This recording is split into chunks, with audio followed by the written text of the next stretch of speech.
So, Tom, after that pretty heavy, emotional, heavy hitting, just real, just nothing but realness and real talk here on Real Talk. Okay, so we're gonna switch it up. Like I've said before, but anyone who hasn't listened before, we try and do one that's a little bit more serious and one that's a little bit more relaxed. This is probably our episode where the topics are most out of like opposite left fields. Yeah, but that's the point. We want to make sure that exactly. If you don't like the first topic, screw it. Yeah. Listen to the second one. It will be nothing like the first one. Mm-hmm. So I'm gonna put a little bit of a caveat to this one. So we're gonna do our top 5 personal favorite TV shows of all time. Ever. And whether they're done now or not. Yeah, and it can be anything. Literally anything. It's not a matter of I'll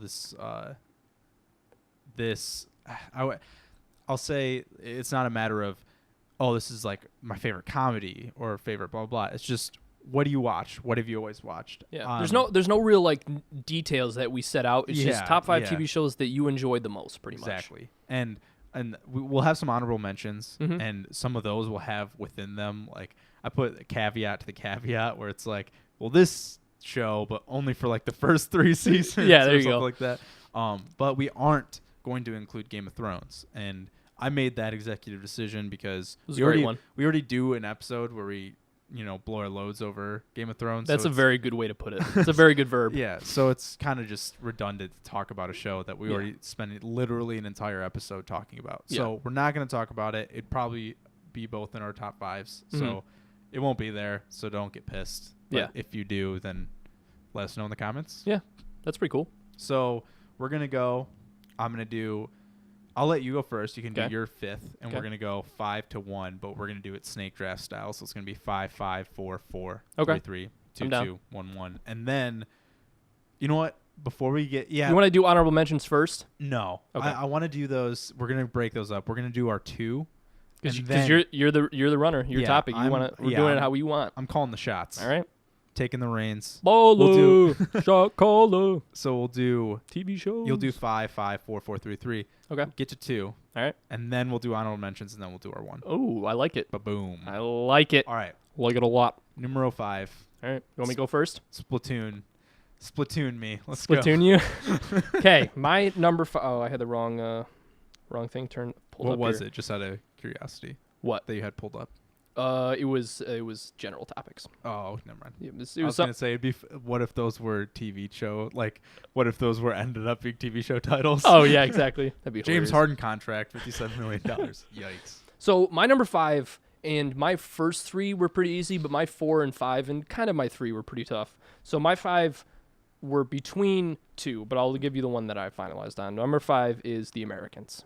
Ooh, I've never seen a second of The Americans. And when we were talking about this, we don't know each other's choices, by the way, as a preface, but it was pretty interesting because we knew that our shows would be pretty different. But The Americans, to me, and it has to do with my love for anything stealth or like covert, spy, in the shadows, behind the scenes spy type stuff. And to give you a quick synopsis of the show is 2 Russian agents are posing as an American family with kids, and they go through covert operations in the United States as covert operatives for Russia. Mm-hmm. And it kind of goes through and the show's still going. It hasn't been. Yeah. I was it hasn't stopped. It's on FX, right? Yep. It's on FX, and I think it's at season 6 right now, Gotcha. I believe. And it's done pretty well. Oh yeah, it's won awards. I think it won IGN's TV Show of the Year, I think last season. And it's been just a great show from start to finish, and I've enjoyed every single episode. That is my number 5. And I'll say this, it's probably it's very likable in the sense that it probably seems like it could happen in real life. Right? Oh yeah, back in the Cold War days, I'm sure it actually happened. Because I haven't seen it, but and their neighbor is an FBI agent, so that's what I would. Pretty crazy shenanigans. Things get pretty wacky. Yeah, but 2 Russian agents, and their neighbor is an FBI agent. Rap Schneider. Yeah, it's definitely an interesting concept, and the Cold War is interesting just because it's exactly what you wouldn't think a war is. Yeah. Like when you think war, you think boots, you think troops, you think planes, some blah blah blah. Cold War, it's like what is a Cold War? Yeah. I don't wonder. Disguises. Are you gonna angrily shout at each other in a conference room? Yeah. But yeah, that's a good choice. It's good show. Okay. my rounding out the top 5. Okay. This is a fantastic show, and I'm assuming you've never seen it. Probably not. But it is Top Gear. Top Gear. But you were correct in saying that I've never seen it, because I have not. Slash the Grand Tour. Because what happened, if you are not familiar with Top Gear is a car show. And honestly, I wouldn't even call it a car show. It's more of a comedy show. Okay. And they're entertainers, and they just happen to talk about cars. But the head guy, there's 3 hosts. And one that's more famous probably than the others, I would say, his name's Jeremy Clarkson. He got in tiff where he punched one of the producers in the face. Nice. And they That's how you establish your reign. So they fired him. And never mind. Not good advice. That's how you establish yourself. Then he got fired. This is a short version. So they fire him, but his 2 hosts, this is kind of baller, Richard Hammond and James May, they said, we're a package deal. And nice. So Suicide pact. Pretty much. Yeah. And so they said that they would resign and they wouldn't do the show without him because it wouldn't be the same, which I thought was pretty cool because I don't know the details of why Jeremy punched him in the face. He apologized for it, but they disagreed on a lot of things. And basically, he just felt like they weren't letting him do the show that they wanted to do. And I'm not trying to defend him punching his producer in the face. It's just so funny to think of just this, like, not even a fight where they had like multiple punches, where it's just a situation where all he did was just British one punch, haymaker to the face. And that's all it warranted. After is just like, God damn it. Why did he do that? So, but they do these crazy challenges. So they do want, and it's his, like my mom, she isn't like a car person, but she does enjoy cars quite a bit. And I mean, we've watched it together, and she adores that show. It is so funny. They do celebrity guests. They have like a track where a celebrity will try and do a lap as fast as they can in like this really crappy Mazda. Mm-hmm. And I've never been huge into cars and like how some people are, like with knowing specific models. And they will give you specifics. And I will say this, the film, like the actual shots they make are beautiful. Yeah, I've heard nothing but good things about the show. They do these huge races, like, and when I say races, like one of them was they had to like find a car for under like $3,000 and get from point A to point B in any way possible. It's just little challenges like that, but they'll drive through these beautiful mountains in the Alps or somewhere in Europe, and it's just, I mean, you get to see a car either very reasonable or the exotics of the exotics. Yeah. In these beautiful shots, the interiors, the exteriors, but from guys that will shit on them if they want to. Mm-hmm. Like if they don't like a car, they will tell you, and it's hysterical to hear their complaints. Yeah. And like they could be something so small like cup holders, or like when they get in the new Lamborghinis and they're just like, I don't even know where to begin because there's so many buttons. And it's really funny. But there's like 24 seasons of it. Damn. Or something like that. What channel was it on? History? No, it was on BBC. BBC, okay. And I got a little bit distracted. So after they split up or whatever, Amazon picked the 3 up and they started their own show, and it's called the Grand Tour. So this is their second season of the Grand Tour, which is really Top Gear, because Top Gear did continue after, but anyone who watched it with the original 3 will hate the new one because it sucks. Gotcha. But the Grand Tour is the actual. It's dope. Yeah, and it's awesome. Nice. Amazon budget. Yeah, I mean, it's just limitless. Yeah, exactly. Fair enough. All right. So, Quattro. My number 4 is a classic. The newest season just came out on Netflix, and that is House of Cards. Again, another show that I still have yet to start. Which is one of your biggest mistakes ever. Yeah, and I will accept that because everyone tells me that I would love it, but I don't know. It's just such a commitment. Yeah, and especially because like a relationship. It really is, because when you get into these shows, specifically, at least one of my shows is unlike this, but the other ones are. When you get into those 50, 60-minute episodes, it's definitely a commitment to if you want to say, okay, I want to watch this show and you have to binge watch it. Yeah, especially with House of Cards, because there's a ton of stuff going on. So the reason why I like House of Cards so much is because I get into politics, and I get into not just politics in terms of what Trump did this day or what we dislike, what we like about Trump, blah, blah, blah. I could honestly, in terms of my interest in politics, I could honestly care less who the president is or anything, because if you know much about politics, the president, he's the poster child. He's a player of Washington, but he's really a puppet with a bunch of strings. And I'm not just saying that specifically about Trump. Any president is going to have strings come out of wherever, no matter who it is. So it dives into, and I've read articles of saying that when you watch House of Cards, know that they might go into an exaggeration with certain details, but there's other details, especially when it comes to legislation and the process of creating legislation, going through the process of voting, gathering votes, getting votes in terms of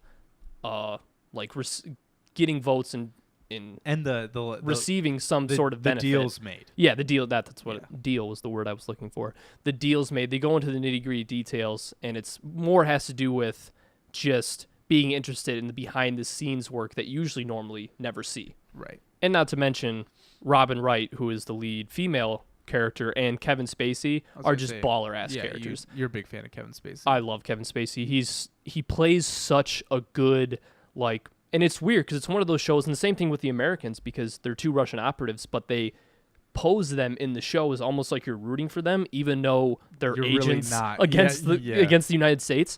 But Kevin Spacey, another one in House of Cards, he's definitely, and I won't spoil anything for the show, but he's portrayed as a dude that's power hungry, that's trying to climb up the food chain, and he does pretty bad things. Yeah. So he's portrayed in the show, and he does actions like he should be a villain, but it's structured in the way, at least at first in the beginning seasons, where you're almost like you're rooting for him. Right. And I like shows like that because it definitely gives you an interesting perspective. Like, okay, I want this character to succeed, but really, when you look at the grand scheme of the idea of the show, he's a villain. Yeah.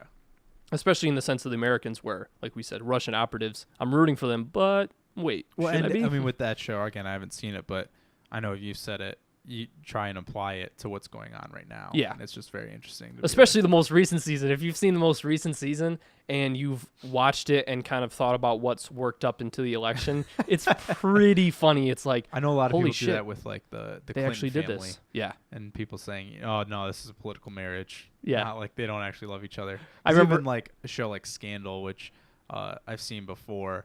They've kind of dabble a little. I mean, it's obviously total TV drama. Yeah. Not nearly to the caliber of House of Cards, but even that will show oh, maybe this is all a front and this family isn't actually together. It's just how they got to the presidency and what they're willing to do to get what they want done. Not to mention it's definitely got some dark sides to it, especially in this most recent season. And as I've said before, I'm not interested. I'm not a dark person, but that type of plot line, and it's just the darkness of the plot line and the things that happen in the show and how they link them together. They make shows better. It definitely is. Makes it way more interesting. I'm all aboard that. Quattro, what is yours? Number 4. This is going to be a family-friendly show. Okay. Cartoon. Family-friendly. Comedy Central. South Park. That's a great family-friendly show. That's awesome. South Park it's almost just like a automatic. Yeah. Just because I have legitimately seen every episode a million times, but I don't know. When I think about the terms of comedies, I don't know if there's a show where I've laughed harder. Really? I can't think of one. Fair because enough. I think it was season 8, 9, and 10 when it was money years. And because the great thing about those shows is that they can stay current because they just make fun of whatever's current in that time of the season. And I will say the last season, I don't like how they're going the direction of building off each other's episodes. Mm-hmm. When it was before, it was just random episode, different story each episode, and even in a little sense, they kind of built off where they'd bring characters back. Okay, I'm all aboard that, but I just like the ones that were completely random topics. But Randy Marsh with the Cream Frage episode, one of the best characters ever created. Caesar Milan when he makes Cartman, treats Cartman like a dog. That's Matt. You eat chicken. You eat chicken, Matt. When he's just laying on his back. Or I'm trying to think. The World of Warcraft episode's probably my favorite of all time. Yeah. Because the first time I watched it, I was dying. Imagination Land. Oh my gosh. The trilogy. Did I say gluten-free Ebola? No. Okay, because that one is holy crap hilarious. Makes your dick fly off. I'll never forget when I first heard it. And just the one person random in the crowd. It makes your dick fly off. That show, the one-liners from that show are almost untouchable. It even when Kyle won't invite Cartman to his birthday party, and he's like, "Why would you invite me?" He's like, "Kyle, Or Kyle's like, you always make fun of me for being Jewish. When have I ever made fun of you for being Jewish? And it does like a 45-second montage, and Carmen just goes, okay, except for maybe like that one time. That one time. Or Jews can't play basketball. And then Oh, Kyle's yeah, the one. knees explode. Oh, yeah, when Randy turns himself into a dolphin. And the losing edge when the kid with cancer has... Stanley's Cup. Stanley's Cup, that's what it's called. Hey, coach, what am I going to do? I'm just his father. You're his coach. You're like a father to him. And then at the end, he's like, oh, his cancer isn't getting better or any worse. It's just sort of like a tie. And they play the Red Wings. Oh, yeah. Like, go on and play the rest of the half. I could talk about that show all day, Yeah. but it is without a... I mean, there's no show that makes me laugh harder. Definitely a great 4. Yeah, that's for sure. My number 3, and this is what makes this conversation interesting, is because there's shows that we probably haven't seen. Yeah. Number 3 is Homeland. Ooh, yep, another one. And it's kind of a unique show because it's on That I've not Showtime. seen. That's what Right. I was gonna say. And it's a unique show because it's on the channel Showtime, which is in that realm of HBO, like Cinemax, Skinemax. I can't say Cinemax Yeah, without that's saying like Skinemax. It's just like it feels better. Yeah. But it's in that realm of channels where you have to pay as like a subscription service. But I don't think they don't even they run Showtime through Hulu. So Showtime really? doesn't have their own streaming service. They run their shows through Hulu, and it's like an upgrade. So you can do like $10 a month for Hulu, and then $15 if you want Showtime. Oh, gotcha. But Homeland, a quick synopsis of the show, is a story of a soldier that was held captive in the Middle East, comes back and they try to determine whether he was an agent for the terrorist organization that held him as a captive. Yeah, I have no idea what the show is about. So. Yeah. And it plays into the current event type Middle East conflict, and that's something I really am interested in.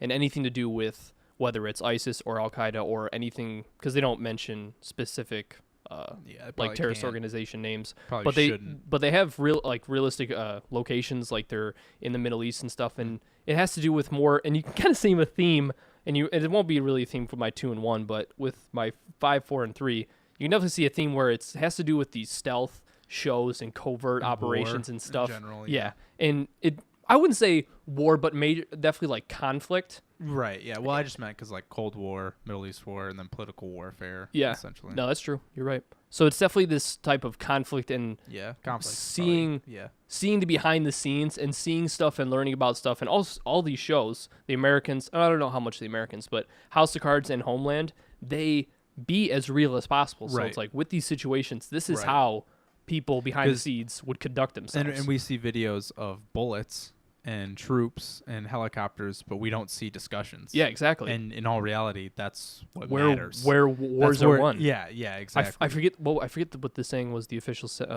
phrase. I forget who said it even too. But they said, "War is not won on the front lines. It's won at the discussion table or behind the scenes with people that are not actually fighting the wars." Even movies where they talk about like battle plans. I mean, that's a huge part. Yeah. Of your generals, I mean, they don't make their money fighting the wars. They make it by executing them very, very well. Yeah. So and it just dives in super deep to conflicts and it's modern. Yeah, exactly. Super modern with Middle Eastern conflict and how the CIA conducts their operations and how all the details that go into it. In a war that's not over yet. Exactly. Which, topic for another day, but which may never, ever be over. Right. And to see, and obviously they link, have personal stories behind each character. And it's definitely well done, still going, and definitely one of those shows that I've been watched 6 episodes a day. So what's your number 3? Great show, by the way. Oh, thanks. I've heard great things about it, and I've been told to watch it. Okay, number 3, recent show. Recent, okay. Netflix original. Okay. This, I mean, there's only 1 season, which breaks my heart. Wow. But one season so far? Yeah. Or is it's still going, right? It's not canceled? It could shoot up to number 1. That's how much I adore this show. Okay. I literally have no idea what this is. Stranger Things. Oh, yes. That was a great show. Stranger Things. That's going to be Yeah, it's definitely one of those ones where honorable mentions for sure. It's one of those ones. There's only 1 season, so it's when you're. And they've already confirmed season 2. Yeah. Well, it comes out in October, right around Halloween, and I mean, we were talking about like your interests in what you like to watch. I definitely I don't know if I would say I have an interest in like sci-fi stuff in general, but it's almost like your like it itches that horror. Yeah, and I definitely like a darker show like we were talking about. But when a show can get kid actors that are good, yeah, I give them so many bonus points because that is very, very tough feat. And those kids, I mean, I don't want to say they're nuts in a bad way. When I say they're nuts, I mean like they're nuts how good they are at their job. And we talk about that all the time, how when you look at it from a big picture like overview, how nuts acting is in general, to the point where they have to do all these things that you see in all these TV shows and movies with about 100 people surrounding them, about 40 cameras just zoomed in on your face. Exactly. And meanwhile, they're growing up. Yeah. I mean, they're just trying to be normal kids. Yeah. So I mean, if anyone's unfamiliar with the show, basically it's the premise of a boy goes missing and they're trying to find him. And as you go through the show, because I don't want to spoil anything. And I have seen this show. Yeah. It's fucking awesome. Yeah. And basically as you go through the show, it dives into the realms of kind of reality versus, I would say, imagination almost. And there's supernatural. Yeah. Supernatural. That was I was trying to think of it in my head. Yeah. It's kind of a supernatural show where basically this kid goes missing and there's a big conspiracy theory on where he went, and there's a supernatural element to it. That's all I'll say, just because if someone wants to watch it, just go watch it. Yeah, we're spoiler free here. But I got so into that show. My friend Liam, my old roommate, shout out to Liam. Shout out, fan of the show. He got me into it because I saw like the thumbnail and I didn't know what it was, and then he told me, he's like, you need to watch the show. It is really good. And he had just finished it like the day before. So like, I'll seriously watch it again. I watched it, and 2 weeks later I was watching it all the way through all over again. It is so awesome. I really hope that I don't have to wait like another year. Like there's a huge for gap. The next season. Yeah, because it got shut down by like 5 different networks as a pilot. At first. Yeah. Yeah. And then Netflix was like, writer. Come on over here. Yeah, exactly. So, and great call by Netflix too, in the sense that now they have a budget that's pretty friendly for them, so they can splurge a little bit. But what a marketing ploy by Netflix to say, look at the caliber that we bring, and look at what all these so-called like professionals are basically passing on. That intro theme song is dope. Yeah. I love that. And I love retro stuff. I'm a big fan of going back in time. So that time period. Was it like, it's like 70s and 80s, right? Yeah. And I mean, it's just, I just like watching a modern version of something old. Same the reason why I like modern video, like remastered video games or remastered movies with better detail, because I'm like, I like the way things were. I just want them in higher quality. And if you get get that scary factor into a TV show and able to do it well, it's awesome. And the thing is, it's not a horror show, so I think it makes it spookier because it's not meant to be jump scares and like a possession. I honestly think that show probably freaks people more out than most of the horror shows or movies that they see, because it's like just movies that unintentionally scare you are more scary. Yeah, because I know a lot of people that watch it and are like, I didn't really want to watch that by myself at night. It kind of freaked me out a little bit, and it wasn't. That's just not that theme song is a little bit intention. scary, and I think that's why I like it so much. Oh, great show though. Great show. Okay, so now we're at number 2. Yes, so. My number 2 is kind of a little bit, and it's a different direction completely from my previous 3 shows. Okay. It's VEEP. VEEP, Julianne Dreyfus. Could see that coming. Still a stone cold fox. I don't even know how old she is, but she is gorgeous and hilarious at what she does. She's a great character in that show, and it's a show on HBO, for those of you who don't know, and it's another politics type show, but completely satirical, and it's so... Every show has been political. Yeah, pretty much. You can see kind of the theme of the shows that I get into. And my number 1 is probably pretty political in a different way. And like I said, they're political, but they come at it from different directions. Yeah. But Veep pretty much is a show where Julianne Dreyfus is the current vice president, at least when they start the show, and they just go through common... Whoa, spoilers, dude. Spoilers, whoa. Come on. Well, it's like a comedy-based show. There's nothing really spoiled for you. You just sit back and enjoy the show. But it's another one of those shows where, comparable to maybe only Family Guy, where every single episode, no matter what episode it is, no matter what season it is, makes me just shit my pants laughing so hard. It's put me in tears numerous times. Underwear, dude. Yeah, dude, just underwear for days. Every character on that show And that's another thing, especially when it distinguishes between other shows because you always have those shows where certain characters you just like not get into. Yeah. VEEP is one of those shows where that's a really good point. Every single character has their own personality, has their own way of doing things, but in their own way is absolutely hilarious. My favorite shows that I always enjoy are the ones where it's like there's not a single character I don't like, in the sense that I'm like they don't add value to the show. Yeah. Because Game of Thrones has a lot of villains that I don't like, and I want them to get axed off, but they provide something to the show. Yeah, and one of my favorite jokes, and it's kind of, you don't even have to really know the show, but there's this one dude who's taller than everybody else. His name's Jonah, and they always make fun of him for how tall he is. And one of my favorite jokes, and it's not one of those things where you have to know the context in, but he's walking out of the room, and everybody makes fun of him constantly. If you watch the show The Office, or the Family Guy is the show I'm thinking of, where they always make fun of Meg. Jonah is the Meg. Of the VEEP. And or Jerry of Parks and Rec. Yeah, or that's another great example. Larry, Gary. Yeah. He gets on the phone and he's walking out of the room, and it's this super tall door that no one would ever hit their head on. And he's walking out of the door, and Mike just says, "Watch your head." It's so funny. They always make fun of him for his height.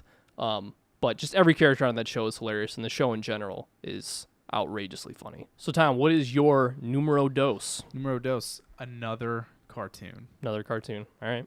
And this one, I know that you never got into, but it will forever be probably one of the biggest parts of my childhood, and that is the reigning series of all series, The Simpsons. I kind of knew, because when we were talking about this yesterday, we didn't talk about specific shows. I knew that was going to be in your top two. Yeah, for sure. Without a doubt. I mean, because that's a show I never got into, but I love Family Guy, and so many people put that in the same league. Because The Simpsons was obviously first, and everyone ripped on Family Guy for copying. Yeah, and they rip on themselves. Yeah, and like, I understand the element of, okay, so you have a family, there's a baby, there's a dog, blah, blah, blah. But, I mean, I don't know, I just feel like you can make that argument for so many shows. It's just the fact that it was a cartoon, they were so close. The humor in the shows are entirely different. Yeah, and what people don't remember probably now is The Simpsons at its time was crazy edgy.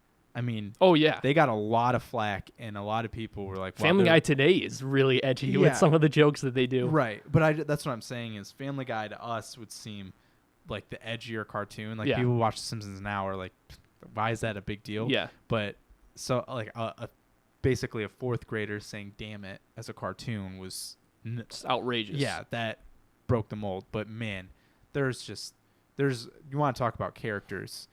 Not only are the main characters great, but all the just like Chief Wiggum. Well, Apu, Simpsons just like the Mo. pinnacle of animated TV shows. Yeah, and it's there's a reason it's survived for this long. And it's just not mimicable. It's the voices. I mean, the fact that with any cartoon, you have a few people that can do hundreds of different voices and so many different characters and get away with it. But that's the advantage of animated shows too, because you can do it for so long because the characters stay the same as long as the voices don't grow stay the old same. or anything. Exactly. I love that show. I got all the box sets as they came out as a kid because it's just we could watch those for hours. Me and my sister every Christmas, that was what we got. We'd get Simpsons and some blankets, and we would smash through those seasons like it was nothing. Yeah. And I definitely have not watched every episode because of The Simpsons. There's just no. That would be quite a commitment. Yeah, that you want to talk about getting into a show. Yeah, right. Get into one that's binge the longest watch ever. Like 20. What is it? 25 seasons now or some shit like that. Yeah, I couldn't even tell you. I know on FX they do the Every Simpsons Ever marathon. It seems like it's always going on because it never stops. Yeah, I'll look it up really quick.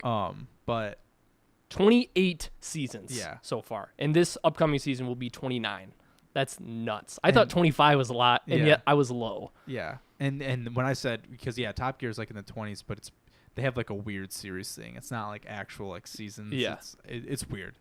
They call them series, but Simpsons, great show, super hilarious. Homer is the number one dad. Yeah, he's probably one of the most iconic characters on in television history. Yeah. Oh yeah. Him and Bart. Yeah, I was gonna say him and Bart. I mean. They all Marge even because the Simpsons, of her hair. just the name. Yeah, The Simpsons. The intro carries so much iconic value. Even like I remember watching the behind the scenes where they have the catchphrases they do, and those weren't even meant to be catchphrases. Yeah, but somehow they just create them. Somehow. Okay, so before we get to number one, yes, and honorable mentions we'll kind of run through quickly because we are almost an hour and 40 minutes. Our longest episode yet. Yeah, but whatever. But it doesn't matter. Do it We're live. here talking. Do it live. Do it live. So I'll just list off. We'll just kind of list off our honorable mentions. My honorable mention, number 1, and I'll do the one that I was debating between this and the Americans, is Sons of Anarchy. Great Nice. show. Breaking Bad. That was on mine as well. And Family Guy. And Family Guy, it's like, it's almost like Game of Thrones in a sense for me, because I wanted to focus more on shows that You build really on get each other. into- Yeah. Yeah. And that people more get into and interested how the show is. Yeah. Family Guy, you just sit down and laugh your ass off. Yeah, I just take Family Guy at face value. I laugh my ass off, but it's like something to watch while you're eating. Or Yeah, just, like, exactly. messing around. It's I don't know. Worth mentioning, but not in my Yeah. top 5. Yep. And my other 2 were The Office and Parks and Rec. Ooh, And I had both and of Archer. those. Archer too. I had as well. that one as well. So my honorables were Parks and Rec.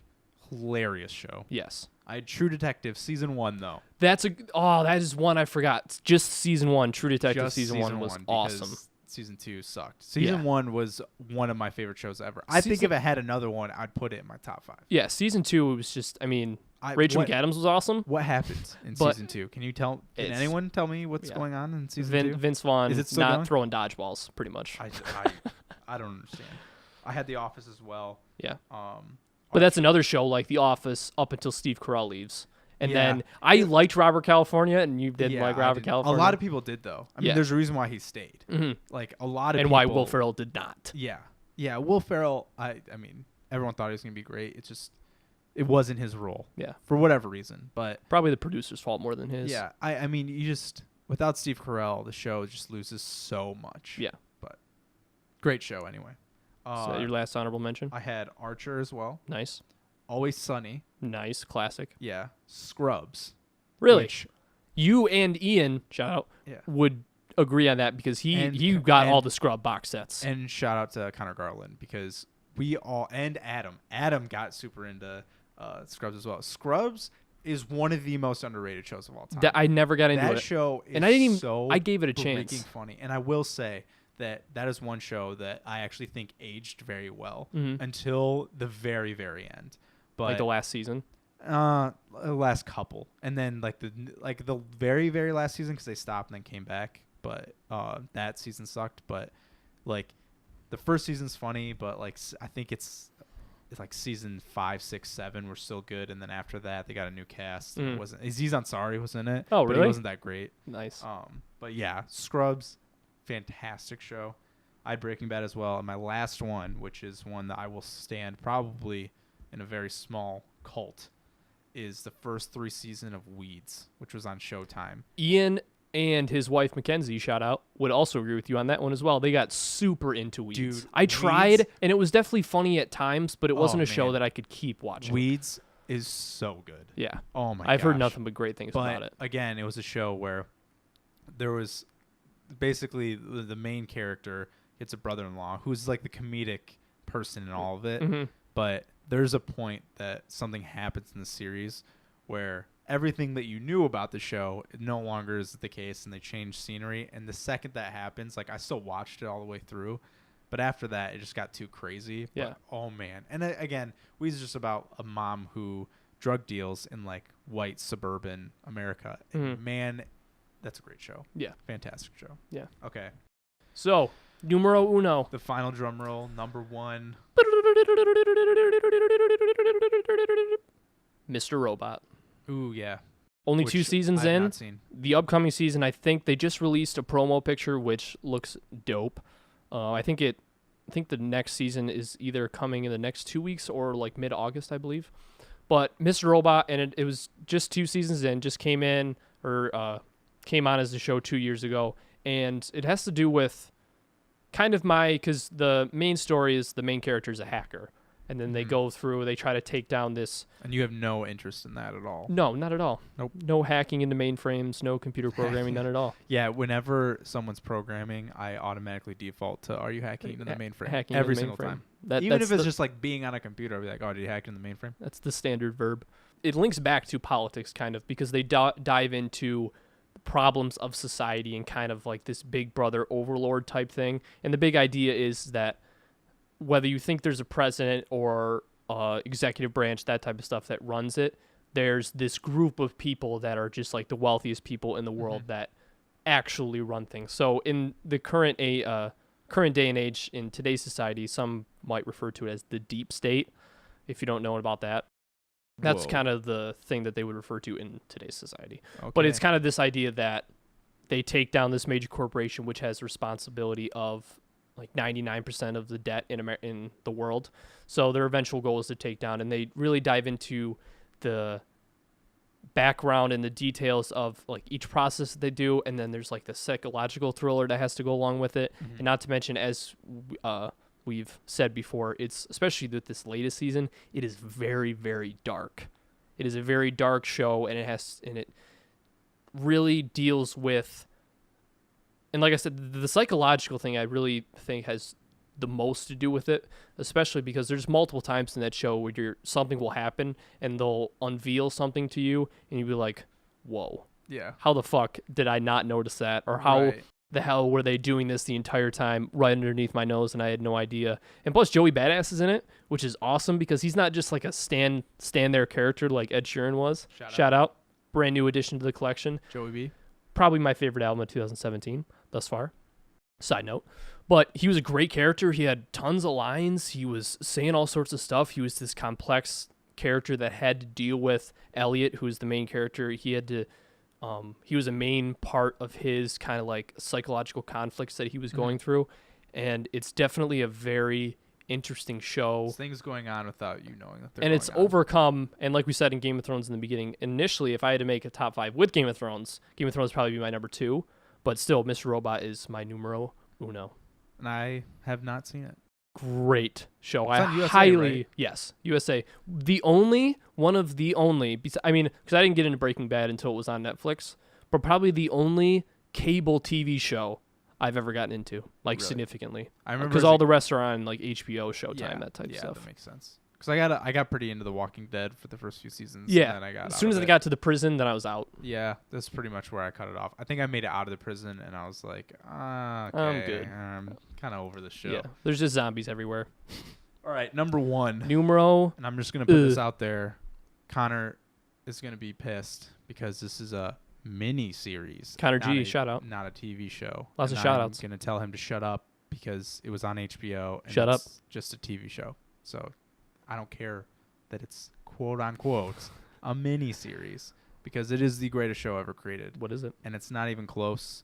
Not even close. Yeah. Even Game of Thrones is going to push it though. There's going to be a lot of, you're trying to hold it like a treat with a dog. Yeah. Band of Brothers. Really? Yes. Wow. And it is, I've never watched it. It is well regarded as the greatest show ever created. Really? But a lot of people, again, take that and The Wire. Oh, yeah, and The Wire. They take the argument that it's a miniseries. Band of Brothers is just about basically it's kind of like a documentary in the first couple minutes of each episode where they interview a couple veterans in World War II who describe their war stories. They go into it, and then the episode starts, and it's basically a dramatization of this, I guess I would of each say experience. It's a company, so a company would just be it's basically a paratrooping company that goes in and they go through different stories of what happened during the war. And man, oh man, if you want to talk about emotionally compelling somebody into a story where they know how it ends, but you still are watching it like, oh my god, how does this show end? Very suspenseful. It follows each character really well. So there are main characters, but there kind of isn't because it's not one storyline. It's the whole of the show. Mm-hmm. But you want to talk about historically accurate. Did you just hear that? Historically accurate. Accurate. Historically. ACYRATE. I just did the accurate. and it's funny because DJ Khaled said accurate, so I always say that as a joke. And I think no, you actually said that. Yeah. So historically accurate. That show is literally to the T. You think I should get into it too because of my interest with and it's free with Amazon Prime. I'm definitely gonna give it a shot then. And I watch it, especially if it's your numero uno. That's the thing is, it's one of those shows that I watch every single year all the way through, and I have to because I need it in my life. But I remember last year I came home to my apartment, and Connor McGraw, my old roommate, shout out, Another fan of the show. Connor M. Connor M. Connor G. Connor M. He was like studying for his chem finals, pre-med, and I was in the living room with Liam, and we're sitting there, and I was watching. We watched the entire series together in basically 2 days, and he would like walk through the kitchen, kind of poke his head around, and be like, I might sit down and watch this for a little bit. It'd be like 3 episodes in. He's like, oh my God, I got to go study. Oh, wait, I was supposed to be studying this whole time. 3 hours watching it. It'll suck you in. It's acting's flawless, scenery flawless, plot flawless. Literally everything is perfect except for the fact that it's only 1 season. There you go. So a miniseries. So it's a miniseries. So technically, I wouldn't even call it a TV show. Yeah, that's you know what? Now that you say that, I totally agree. Totally agree. So there you have it, everybody. There are top 5 television shows of all time. If you want to let us, all different. Which yes, is cool. all of it different, which was dope. That's why we took out Game of Thrones. It was definitely a good executive decision by you. Yeah. So if you want to let us know your top 5, let us know in the comment section below, and we might even go over them. Where can they do on youtube.com/TJENT. You can let us know in the comments below, and we might even go over them really quick. Yeah. And just if say there's this ones is that we missed that I'm blown, I will definitely. Yeah, if you put your top 5 in the comment section below, we will read it off in the next episode. Dope. Right before we start our topics. Dope. So there you have it, everybody. There is our longest episode to date. It is now 1 hour and 51 minutes. Just do nothing but keeping it real and discussing about the most baller-ass topics in the game. Yep. There are 4 topics for Real Talk with Tom and Joey, episode 3. This has been Real Talk with Tom and Joey each and every week. Tom and I both bring 2 random topics of discussion to the table to discuss for your entertainment, while most importantly, keeping it real. If you enjoy what we do, you can head over to patreon.com/TJENT, where you can throw us a few bucks of support and get the show early on Monday instead of Friday, and get some other sick-ass rewards along with it, including suggesting a topic for us to discuss. If you don't have any bucks to throw, it's all good in the hood. You can tune in every single weekday at noon Eastern Standard Time here on, once again, youtube.com/TJENT. And if you don't want to watch videos, that's cool. No big deal. We understand. Don't watch. Search us on iTunes, Real Talk with Tom and Joey, or any combination of those words, and you should be able to see that logo. Figure it out. Hit Smash. Subscribe, because that's the thing on YouTube is you got to smash that like button. Smash that like button. You know what? Punch that like button in the face. Punch your phone and hit that subscribe button. Break your phone in that video. Yeah. Yes. Give us a review. Set the subscribe button on fire. Fire. Yes. Super hot. Give us a review. Give us a subscribe. It would really, really help us out. Get us into a lot more ears and orifices. And we're always pro-orifice. We are pro-orifice. And it would just really help us out. And the more you help us out, the more we'll be able to help you out, because we'll be able to give you more baller-ass content. Truth. So if you don't know, now you know. Now you know. Thanks, everybody. Thanks for tuning in for episode number 3 of Real Talk with Tom and Joey, and we will see you next time. See you guys. Peace.